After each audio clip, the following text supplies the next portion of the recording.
Hello mga kaberboom! Nung nag-aaral pa kami sa loob ng seminaryo ay tinuruan kami maggitara at umawit. At doon sa loob ay nahasa kami kahit papaano na kumanta. Kaya ngayon, pag wala kaming magawa ay kumakanta na lang kami at ina-upload namin sa Facebook. Kagaya nito. Ako'y alipin mo kahit hindi batid. Aaminin ko minsan ako'y manhid. Sana ay iyong naririnig.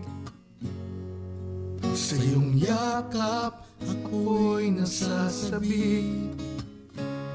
Pagkat ikaw lang ang nais makatabi. Malamig man o mainit ang gabi, nais ko sanang iparating na ikaw lamang ang siyang aking iibigin.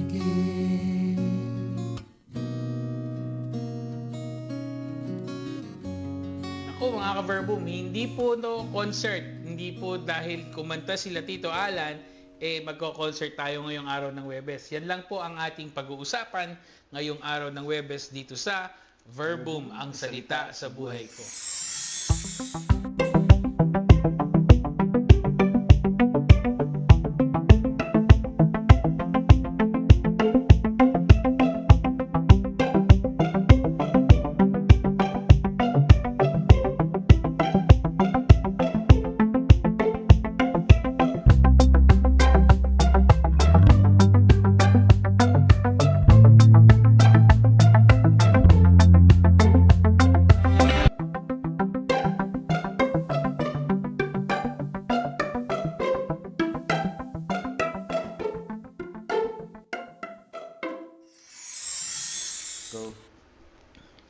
Kaya bago natin simulan ang ating programa sa araw na ito, tayo po muna ay sama-samang manalangin. Lagay natin ang ating sarili sa presensya ng Diyos, sa ngalan ng Ama, ng Anak, ng Espiritu Santo. Amen. Panginoon naming makapangyarihan, kami po ay lubos na nagpupuri sa iyo sa pagbibigay mo sa amin ng iba't ibang talento upang makapagbigay ng luwalhati sa ngalan mo. At isa na po rito ay ang pag-awit. At sana po matapos ang programang ito ay sama-sama kaming makaawit, makasabay sa pagkanta sa mga misa at makita namin ang kahalagahan ng ito sa aming mga pang-araw-araw na pakikipag-usap sa iyo at sa aming pananampalataya. Tinataas namin ang lahat ng ito sa pangalan ni Jesus, aming Panginoon. Amen. Sa ngalan ng Ama, ng Anak, ng Espiritu Santo. Amen. O yan. Father, awit. Kakanta ka na. Hindi pa rin. Pero, Father, sure ako may awit kasi may aklat na tungkol sa awit dito sa Biblia. At alam mo ba, alam niyo po ba, no, mga ka-Verboom, Kuya Pip, na yung aklat ng mga awit sa banal na kasulatan ay mayroong 150 kabanata. So, does it mean 150 awit din yan, Father? Oo, no? Bagamat no, sa panahon natin ngayon, minsan kasi 'di ba, syempre iba riyan talaga nilagyan na ng meron na yang tono dati. Nung syempre nung panahon na sinulat 'yan, kaya ngayon ang pinangalan doon sa aklat. Kaya lang syempre sa wikang Hebreo 'yon. Ngayon nung sa panahon natin, sinalin, nilagyan din natin, nilapatan din 'yan ng himig ng marami. Hindi lahat 'yan ay nalagyan natin ng awit na ng himig, yes, no, ng tugtog. Kaya yung iba rin dyan, dahil kasi masyadong mahaba yung mga kabanata, ay yung bahagi lamang ng isang kabanata yung ating inaawit. Okay. No? At dahil doon, pagka binilang natin, hindi bawat kabanata isang awit. Minsan isang kabanata, 3, 5 awit siguro magagawa. No? Kaya marami. Pero ang maganda rito, konting trivia. Sige, no? Pads. Katatapos lang natin ang buwan ng Santo Rosario. Okay. Dati, kaya raw po ganoon yung gawarin sa Rosario. Ilan ba? Nagro-Rosario ka ba? Oo naman, Pads. Oo, ilan ba mayroong abagi noong Maria sa isang Rosario? Eh di Sa ano lang yung bawat misteryo? 50. Dahil 10, 10, 10. O, 10, tapos 5. Tapos 5. 50, no? Yes. Sa bawat isang Buti. pagdarasal mo raw ng rosaryo, Aha. katumbas nun ay isang kabanata. Wow. Kaya, hindi ba dati tuwa, Mhm. happy, sa kaluwalhati lang? Oo. Kaya nung pa lang, kumpleto mo na ngayon 150. Okay. No? So, nadagdagan pa. Okay, nadagdagan ngayon. Hindi na kamukha nung bibili. No, Ayun. pero dati ganun kasi nga, yan yung dinarasal ng mga pari at mga madre para yung ginagamit natin sa Liturgy of the Hours. Mhm. Wala namang kopya nun yung mga tao. Kapag darasal sila Rosario, para na rin silang darasal nun. Okay. So, yan, at least doon makita natin may halaga pala yun, no? Yung Yes. pagdarasal natin ng rosaryo, kasi hindi rin lahat may sipi ng Biblia, yun ay isang malaking pakikiisa na nila. Lalo ngayon, di ba, kahit nasabihin natin, di Biblia yung dinarasal nila, may rosaryo kantada nga eh. Opo. May Rosario Cantada. Pero So, Father, ganun din. Oo. dito sa ating bubuklatin ngayon, di malamang, doon tayo magsisimula sa aklat ng awit. So ano po ang ating unang, alin ang kukunin natin doon? 150 yun. Maikli lang ang Masyadong programa marami. natin. Lahat po yun awit, kaya hindi na po natin babasahin, no? Baka mamaya naman sinabi ko, handa awit, maglupang hinirang naman. No? Ang gagawin po natin, no, babasahin na lang po natin yung isang aklat pa ng banal na kasulatan na mayroon din pong pangalan na awit. Awit, yes. No? So, yun po ay yung awit ni Solomon. Sa iba pong salin, kapag tinignan po natin, ang nakasulat po ron, lalo na sa wikang Ingles, ay awit na mga awit, Song of Songs. Yes. No? Pero awit pa rin po yun na maituturing natin. Awit ng mga awit ni Solomon, awit pa rin. Yes. No? Kaya atin pong babasahin yung patunay na yun pong aklat na yan ay puro awit din. Okay. No? Babasahin po sa atin yan ni Sister LB. Ito ang pinakamagandang awit ni Solomon. Ayan, di ba? Kasi hindi na natin pinabasa yung buo kasi yung buong aklat awit. No? Pero nakalagay sa atin doon sa pasimula pa lamang na nakalagay doon ay eto yung mga awit ni Solomon, no? So ito parang concert. Siya lang ang kumanta nito. Si Solomon, Oo. si Haring Solomon lang. Kaya dito natin makikita, ito palang mag-ama na yan. Mhm. Mga awit, parang kayo nung anak mo.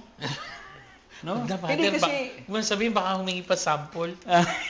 di ba? Kasi itong aklat ng awit, ng mga awit, yung 150 na pinag-uusapan natin kanina, yun ang dating din, yung marami roon ay isinulat ni Haring David.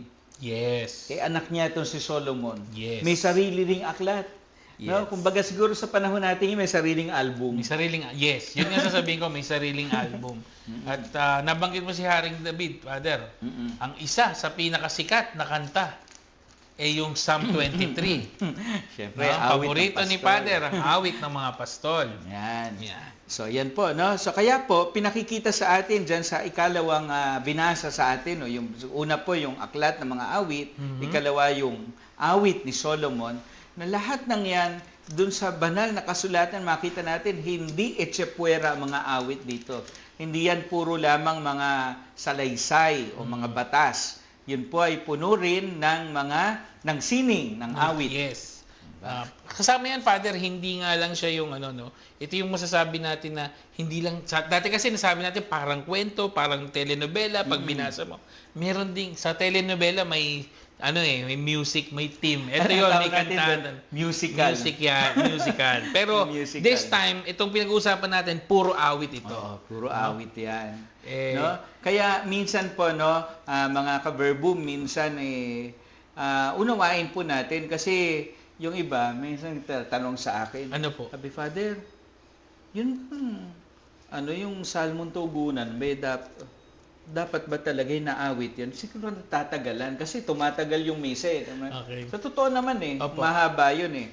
Kumpara dun sa binasa lang ng lektor tapos sumagot lang Sumagot tayo, yes. Sabi ko, kung tutusin mo, talaga nga ho inaawit yun eh. Kasi ang tawag nga po ron, yung salmo po mismong salita, Yes. ibig sabihin nun, awit. Salmo is awit. Hindi naman tula. Dapat talaga inaawit. Yan. No? Oh, Kaya yan, shout out pa sa mga lektor natin. Yes. Uy. At dapat po inaawit, kaya dapat mag-practice ng umawit ang mga lektor. Mamaya, pagka nakakita ko doon sa sacristy, nagbo-vocalize na. Oh, ayan. Vocalization na siya ng ano. Anyway, Father, yan po ay patikim pa lang sa inyo mga ka-verbum ng ating pag-uusapan. Ano yung kahalagahan ng awit? Hindi lang sa buhay natin, kundi sa ating pananampalataya. At tayo po mamaya, pagbalik natin, no, ay pag-uusapan pa natin ng mas malalim itong awit. Kaya magbabalik po ang verbum, ang salita sa buhay ko.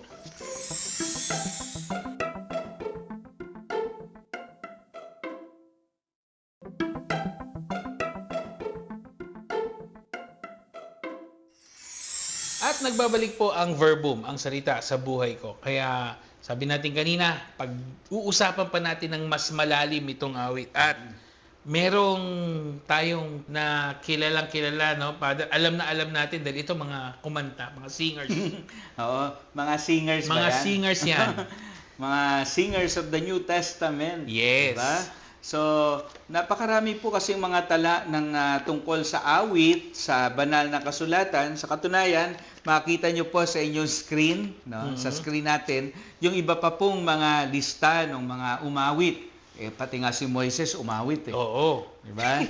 Pero ang tututukan po natin ngayon, yung tatlo na familiar po tayo. Yung dalawa po madalas nating marinig kapag kapusimbang gabi. Yes. No? Yung una po ron ay yung awit ni Zacarias. Si Zacarias po, yung tatay ni Juan Bautista. No? Meron po siyang inawit at yan po ay babasahin, aawitin. Babasahin. Babasahin po sa atin ni Sister Lou. Hango po yan doon sa unang kabanata ng akla ng Ebanghelyo ayon kay San Lucas, mula po sa ika-68 talata hanggang ika-79. Ayan. Purihin ang Panginoong Diyos ng Israel. Tinulungan niya at pinalaya ang kaniyang bayan. Nagsugo siya sa atin ng isang makapangyarihang tagapagligtas mula sa angkan ni David na kaniyang lingkod. Ito'y ayon sa ipinangako niya noong una sa pamamagitan ng kaniyang mga banal na propeta, na ililigtas niya tayo mula sa ating mga kaaway, mula sa kamay ng lahat ng napopuot sa atin. Ipinangako niyang kahahabagan ang ating mga ninuno at aalalahanin ang kaniyang banal na tipan. Ipinangako niya sa ating ninunong si Abraham na ililigtas niya tayo sa ating mga kaaway upang tayo'y makapaglingkod sa Kanya ng walang takot at maging banal at matuwid sa Kanyang paningin habang tayo'y nabubuhay.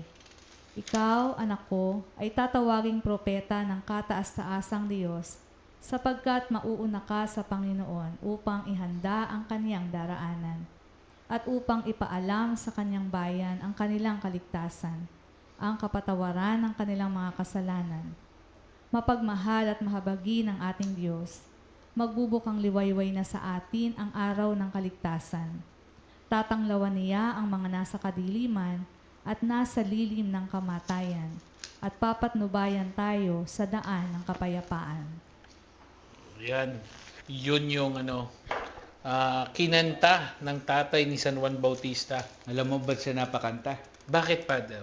Una, ang tagal niyang inintay yung anak na yon. Tagal niyang, may edad na nung magkaanak may sila. edad na magkaanak. Panganay pa niya yan, di ba? Yes.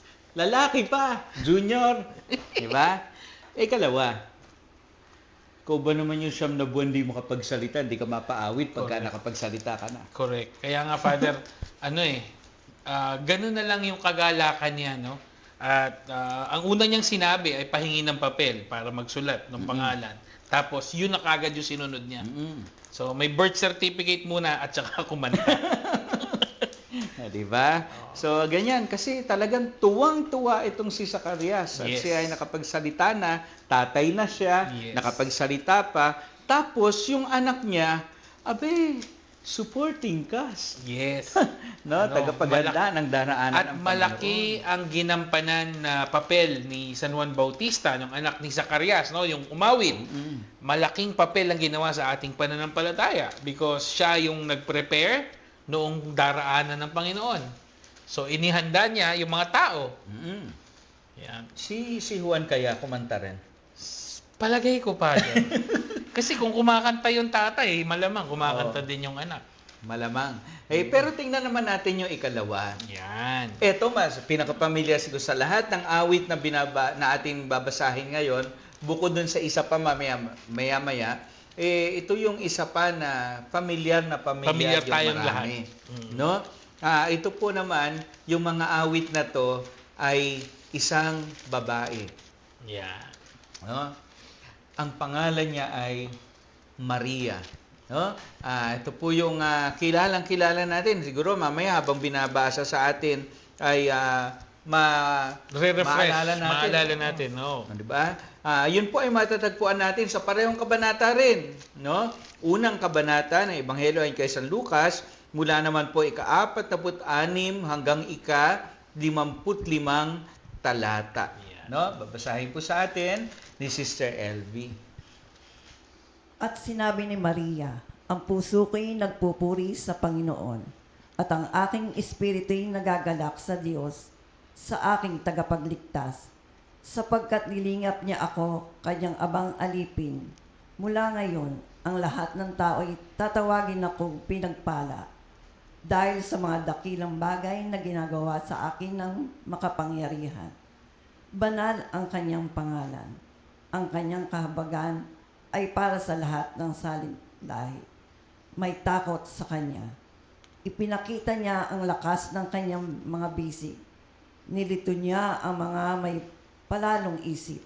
Tinanggal sa kanilang luklukan ang mga may kapangyarihan at itinaas ang mga nasa abang kalagayan.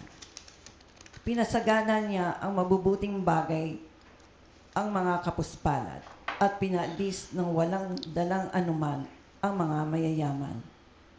Tinulungan niya ang Israel na kanyang lingkod, at hindi niya kinalimutan kahabagan ito, tulad ng kanyang ipinangako sa ating mga ninuno, kay Abraham at sa lahi nito magpakailanman. Nananatili si Maria kina Elizabeth ng may 3 buwan bago siya umuwi. Diba? Kala ko Pamilyar kakantahin na ni to. Sister Oo LB, nga, no? diba? Ang puso ko'y nagpupu. May pag-ganang-ganang ka pa. Oo. And the Father, kasi pagka nakanta yan sa simbahan, karamihan ay palakpak dahil iba yung beat niya eh. Oh, ganda ng Diba? May pagkakagawa. bouncy yung pagkakagawa ng yung pagkakasulat. Anyway, going doon sa mensahe ng awit, Father, di ba? Si Maria, ito po ay yung senaryo kung saan si Maria ay dumalaw sa pinsan niya, si Elizabeth, na asawa ni Zacarias. Yan. So, Sinasabi sa atin kung paano binati siya, pinagpala ka sa lahat ng mga babae. yes. No? Tapos, umawit na. Oh. Ganun pala, no? Pag Sabi sinabi niya, mo. pinagpala, I'm blessed. Totoo nga yan, no? Kaya sabi niya, mula ngayon, ako'y tatawaging mapalad ng lahat ng saling lahi. Yan. No? Yun yung isa sa mga linya ng kanta. Pero maganda ron, napaawit din siya. Kagaya nung kay Zacarias, hindi naman dahil sa kanyang ginawa. Kaya nga ang sabi niya pagkaraan ay dahil sa dakilang bagay na ginawa sa akin ng Diyos. makapangyarihan, banal ang kanyang pangalan. Yes. No? Oo. Makita natin lahat ng ating mga pinag-usapan mula kanina, lahat ng yan bumubukal dahil sa isang pusong punong-puno ng kasiyahan. Yes. Dahil sa ginawa ng Panginoon. Nako, totoo yan, Father. At hindi lang, Father, sure ako, hindi lang sila yung umaawit. Kaya, Siyempre. meron pa yan, you know? Mamaya po, pagbalik natin, nakita natin yung mga katauhan sa Biblia na nagpupuri at umaawit sa Panginoon. Mamaya, meron pa. Ano naman, Grand Choir. Yan, ha? Abangan nyo po yung Grand Choir. Sa pagbabalik po ng Verbum, ang salita sa buhay ko.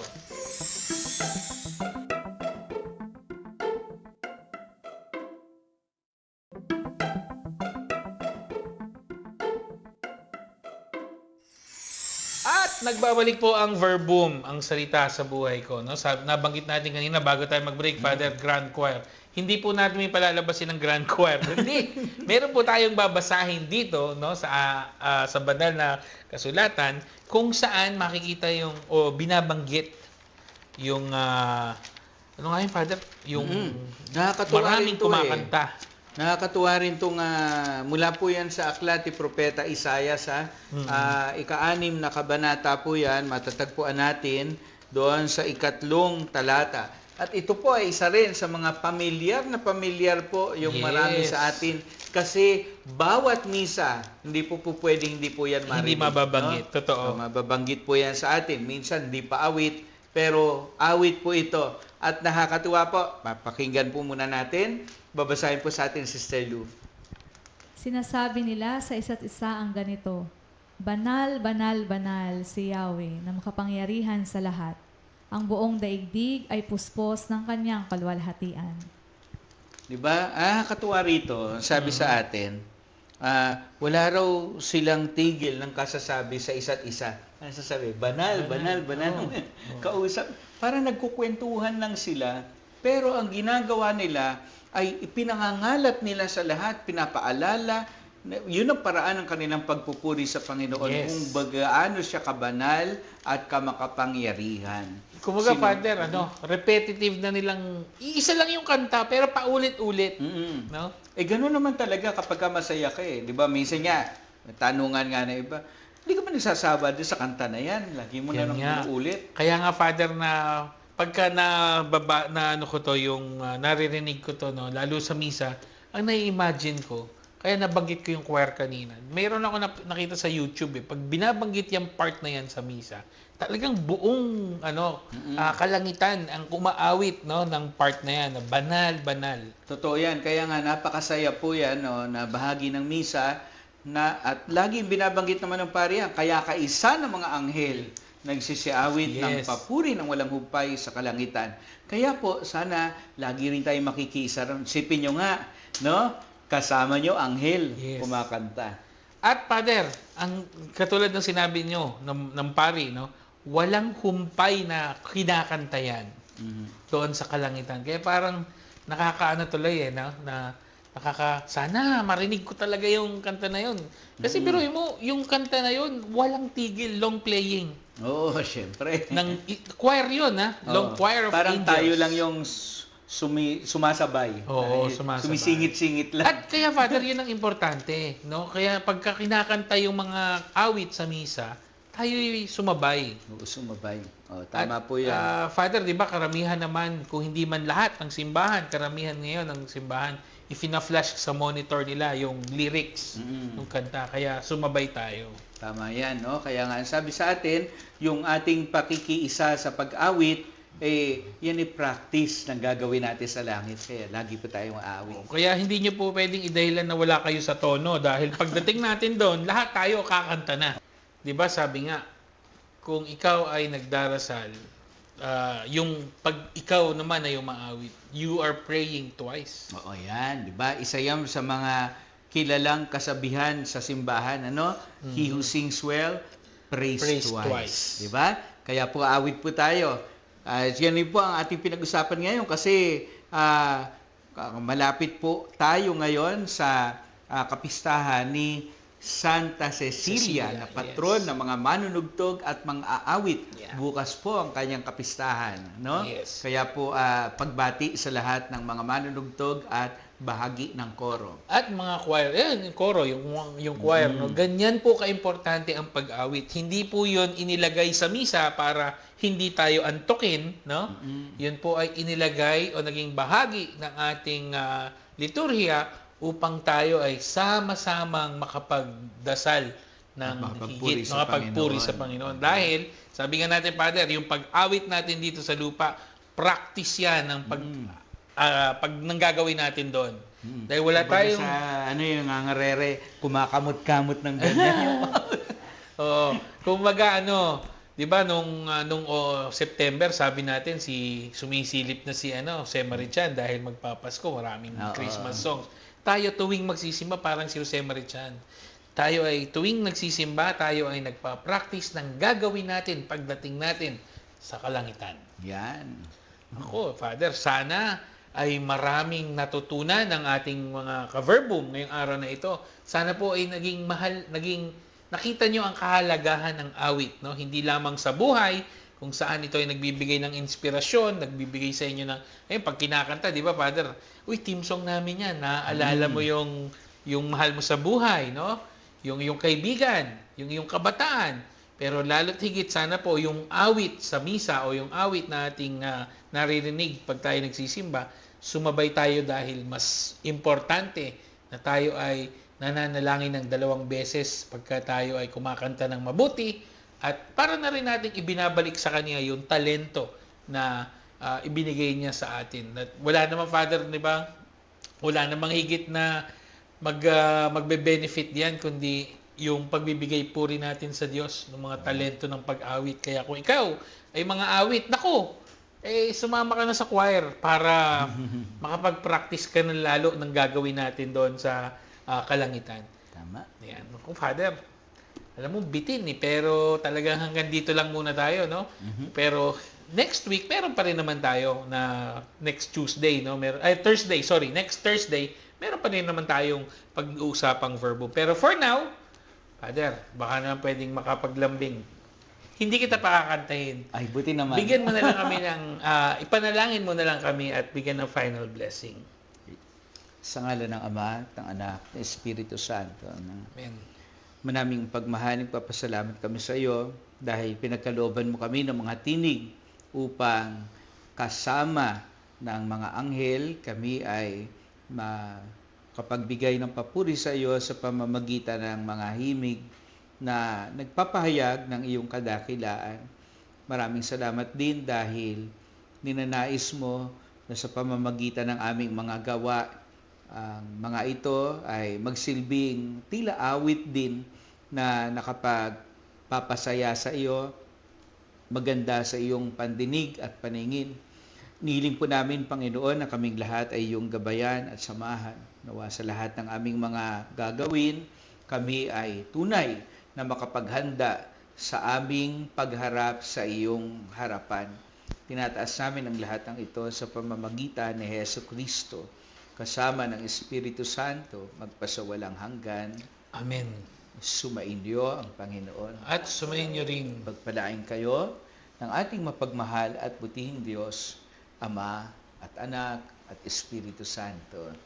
Amen. Ako, Father, maraming salamat at sa ating mga housemates sa araw na ito na nakasama, mga lektor po ni Father Joselinian sa kanilang parokya sa Immaculate Conception. Pandi malamang magbo-vocalize na itong mga ito, Father. Magbo-vocalization na rin, magkakanta na to sa salmo dahil narinig nila importante yun eh. Diba? Kaya mga ka-verbum, sana po kayo rin ay nakapagnilay, no? Sana po pagnilayan natin, ano ba ang kahalagahan, paano natin may bibigay ang ating buong sarili sa pag-awit upang tayo ay makapagbigay papuri sa ating Panginoon. Kaya magkita-kita po muli tayo sa susunod na Webes dito sa Verbum, ang salita sa buhay ko.